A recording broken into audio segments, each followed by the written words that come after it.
World War II might have brought the highest number of incredible stories out of any conflict in history. One of those stories is that of Alan Turing, a brilliant mathematician that is credited with cracking the Enigma code. He was estimated to have saved upwards of 14 million lives and shortened the war by 2 years thanks to his cryptography skills. Alan Turing was born in 1912 in London, 2 years prior to the outbreak of World War I in 1914. The Turing family had been living in India before his birth due to his father's occupation, but decided to relocate to London to raise the children. This would prove to be a wise move, as the region of India was about to be put under turmoil due to the war.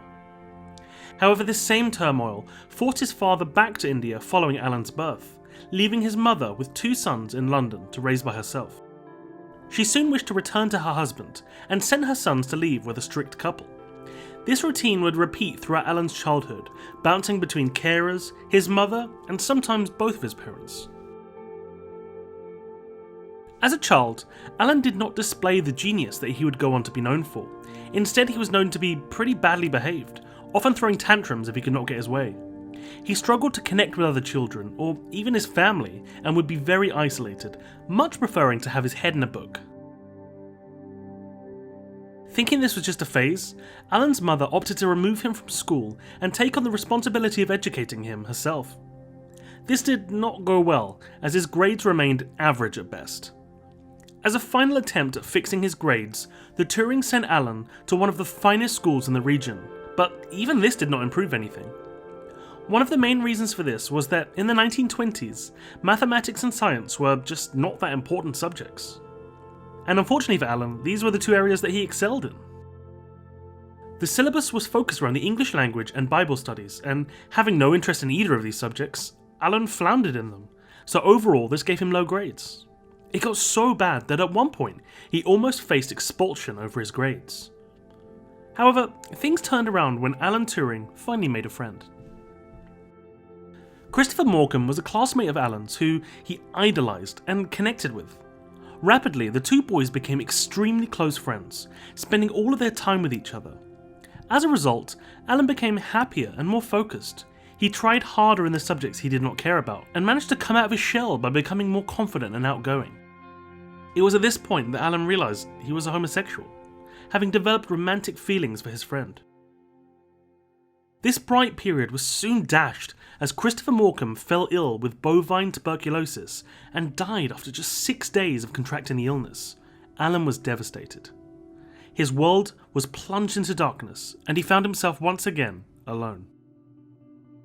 However, he used Christopher's death as a reason to funnel all of his time into his studies, telling Christopher's parents that Christopher would have wanted Alan to focus on his studies and become successful.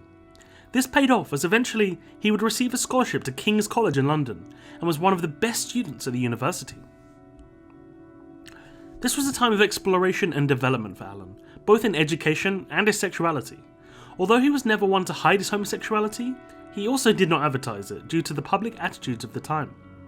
It was at this time that Alan Turing published a paper called On Computable Numbers with an Application to the Entscheidungsproblem citation, in which he proved that he could perform any mathematical computation if it could be represented as an algorithm. He called it the Turing machine, and it would be the basis of much of modern computer science. Following his tenure at university, Alan would be brought on by the British government for his skills in maths to assist with cracking the Enigma code, which was being used by Germany before and during World War II. The Enigma machine was a method of cryptography used by the Germans during the war. A system thought to be uncrackable, as there was no single solution to the code. A message would be sent and then scrambled using the machine in such a way that the receiver would need an identical machine to understand the message being sent. Alan Turing created a machine called the British Bomb, named such because it ticked, that could decode the Enigma machine. It worked, but not always, and although a huge breakthrough, Alan Turing was not yet done. During this period, Alan met a woman named Joan Clark, who was brought onto the cryptography team to assist with paperwork. However, Joan soon proved that she was an incredible mathematician and was soon promoted to a role on the cryptography team proper, something unheard of for a woman in that time. In 1941, a German U-boat was commandeered and an Enigma machine was taken. Alan Turing's team was able to finally crack the code and give Britain dominance on the seas throughout the later half of the war. An achievement that should have been won to give him world fame, but sadly, due to the secrecy of the operation, Alan Turing would not be recognised for his contributions to the war effort by the general population within his lifetime. During this period, Alan Turing and Joan Clark became romantically entangled and got engaged. However, after only a few days, Alan told her that he was in fact a homosexual. Joan was unfazed by this and said that she wanted to carry on with the engagement and allowed him to be himself. This happiness was not to last though, as after a summer holiday spent in North Wales, the couple decided to call it quits due to constant arguing and disagreements. Following the end of World War II, Alan found work at his previous university, as well as at the University of Cambridge. He also spent time trying to build a machine that could carry out any computational algorithm. He also became much braver with expressing his sexuality during this period, refusing to be afraid of how he'd be perceived by others in society. He was not afraid to approach men and offered to take them home if he found them attractive, despite that exact behaviour being illegal at the time. More tragedy was to befall Alan during this period, as he also lost his father. Even worse, this death caused a rift between himself and his brother after they discovered that the boy's inheritance was not equal. Due to his brother John having borrowed money from his parents, the Turing's father had removed him from the inheritance, which John felt was unfair. Alan agreed with this, and they both agreed to split the inheritance evenly, despite their father's wishes. Using this inheritance, Alan bought a large house and became somewhat of a shut-in, working on his studies from home and avoiding leaving where possible. He even hired a housekeeper to buy his food for him and deliver it to his home. Still exploring his sexuality, Alan noticed a man out walking one day and offered to take him for lunch. The man, who introduced himself as Arnold Murray, took him up on the offer. The invite was also extended for Arnold to visit Alan at home over the weekend, which Arnold promised to do.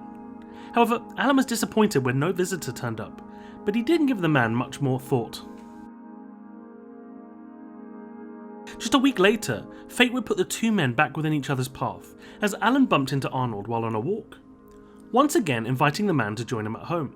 This time, he did join him, and stayed drinking and talking late into the night. A romantic relationship blossomed, and the two began writing to each other, and occasionally, Arnold would visit Alan at his home. Arnold complained of his financial woes, as his company was struggling to stay afloat. Still flush with cash, Alan offered to assist Arnold financially to take some of the pressures off of him. However, Arnold did not wish to accept charity and strongly refused the offer. It wasn't until hours later, when Arnold had gone, that Alan noticed he had been robbed and money was missing from his wallet. Furious, he terminated the relationship, but did not go to the police as he didn't feel his ex-lover needed that additional pressure on top. A week later, Arnold turned up for a visit and was confused at why he was being accused of being a thief, claiming that he had no idea about any missing money. Alan bought this lie and resumed the relationship, allowing the man to spend the night. The next morning he checked his wallet and, once again, it was lighter than when he went to sleep. This scenario repeated itself several times. However, after returning from a holiday to find his home had been broken into, and several items totaling a value of £50 had been taken, Alan decided that enough was enough. He terminated his relationship with Arnold and called the police. That evening, Arnold came to the premises to proclaim his innocence, and he even threatened to go to the police and tell them about Alan's sexuality if he was named as a suspect. The following day, the police arrived to check the scene for clues and take a statement from Alan. However, things quickly went awry when the officers became less concerned about the burglary and more concerned with the potential homosexuality of Alan. The officers arrested Alan Turing at the scene on suspicion of gross indecency, which is a crime that offers up to 2 years in prison. The case went extremely badly for Alan Turing, and after being convinced by his brother to plead guilty, something which permanently damaged the relationship of the brothers after Alan claimed that his brother wanted the case to be over quickly and quietly to not impact his career in the Church of England, Alan Turing was charged with 12 counts of gross indecency. He was given the option of a 2-year prison sentence, or, so as to not impact his critical work in the field of mathematics, he was also offered chemical castration, which he chose. Unfortunately, it was not known at this time how impactful this could be on the human body. An implant was placed within Alan's body that pumped estrogen throughout his body to reduce his sexual drive. Not only did it reduce his sexual drive by making him impotent, but it also affected his nervous system and caused serious bouts of depression. Alongside this, his criminal record stopped him from working with the government in the UK and also from visiting the US to collaborate on projects. After a period of 9 months, the implant was removed and Alan went back to his normal life. He carried on with his work and was known to throw tea parties for neighbours. On June 8, 1954, at the age of 42, Alan Turing was found by his housekeeper laying dead with froth around his mouth. An ambulance was called and he was pronounced dead on arrival. An autopsy revealed that he had died from cyanide poisoning, which was reported to have been administered via an apple found by his body. The inquest into his death found that he had committed suicide by cyanide poisoning. However, this has been disputed by those close to Alan, who instead argue that his death was accidental and he would not have committed suicide. His friends argued that he was past the depression caused by the implant and had been in high spirits around the period of his death. His mother suggested that he had died as a result of trying to gold plate a spoon by himself, a task that required potassium cyanide.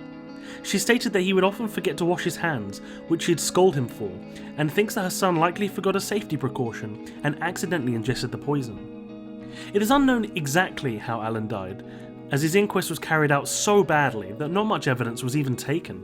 Whether he killed himself due to a bout of depression, accidentally ingested a deadly poison, or perhaps something else occurred that we shall never know. One thing we can say for sure, however, is that the world was not kind to Alan Turing, a man for which we all owe a great debt of gratitude.